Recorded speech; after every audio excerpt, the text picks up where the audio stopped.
السلام علیکم ګرانو دوستانو. نن به زه تاسو ته د کرکټ په هکله باندې یو څو تازه او ډېر مهم خبرونه درکړم. چې خاص کر زه به تاسو ته ووایم چې مجیب زدران یو ځل بیا په CPL کې یو زبردسته بولینګ نندارې ته وړاندې کړی ده او دغه وار د رشید خان دوی ټیم نه مهمه لوبه ګټلې ده.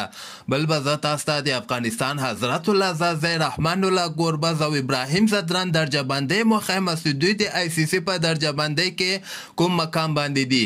او د نه علاوه به زه تاسو ته د محمد نبی زوی په هکله باندې یو خبر درکم او سبا ته د پاکستان او د انګلند دویمه شروریزه لوبه هم ترسره کیدونکې ده.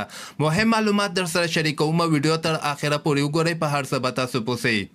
نو راځم اول زه تاسو ته وایم چې مجیب زدران یو ځل بیا په CPL یعنی کریبین پریمیر لیګ کې یو په زړه پورې بولینګ نندارې ته وړاندې کړی ده.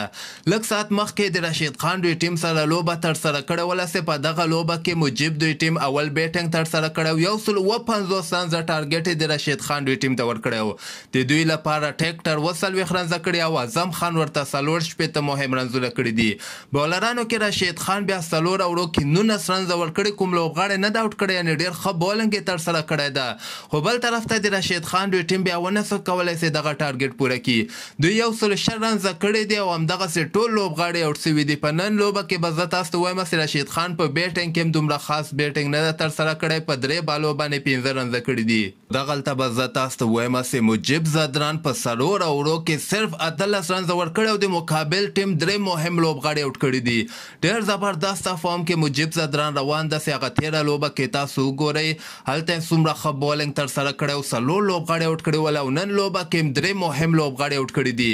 نو دغه کریبین پریمیر لیګ د مجیب زدران لپاره ډېر په کامیابۍ سره روان ده. او بل به زه تاسو ته وایم چې نن د ICC له طرف نه دغه د شروریزو لوبو بیټسمینانو درجه بندۍ چې کوم ده دغه هم اعلان سوې ده. په دغه درجه بندۍ کې د پاکستان محمد رضوان اول مقام لري، ایډن مارکرم چې کوم ده چې ساوت افریقا بیټسمین ده دی 2یم مقام ته راغلی ده. 3یم مقام باندې بیا د هندوستان سوریا کمار یادف د بابر اعظم نه مخکې سوی ده، بابر بیا 4م نمبر باندې ده. 5م نمبر باندې بیا میلان چې کوم د انګلند بیټسمین ده هغه 5م مقام ته رسېدلی ده. د افغانستان بیټسمینانو درجه بندۍ کې د افغانستان رحمان الله ګوربز په 18م مقام باندې ده.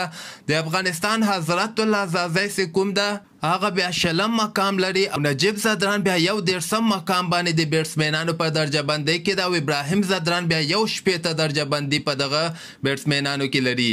نو دغه د افغانستان لوبغاړي دي که دوی چیرته دغه T20 ورلډ کپ کې ښه بیټینګ وکړي، ښه رنزونه وکړي، نو د دوی درجه بندي هم دې سره ښه کیږي. او بل به زه تاسو ته وایم چې د محمد نبی زوی حسن اساخیل چې کوم ده هغه هم که خیر بله میاشت یعنې اکتوبر میاشتې 6م تاریخ باندې د پاکستان کې هغه د ځوانانو ټورنمنټ چې کوم ده د ځوانانو لیګ په دغه کې د افغانستان 3 ځوان لوبغاړي د 19 کلن لوبغاړي چې کوم دي حسن اساخیل، ننګیاری خروټی او یو بل ځوان لوبغاړی ده هغه به که خیر په پاکستان جونیئر لیګ کې کوم د 6م اکتوبر باندې شروع کیدونکی ده. او په آخره کې به زه تاسو ته وایم چې پاکستان به انګلند سره که خیر سبا ته دغه 2مه شروریزه لوبه ترسره کړي.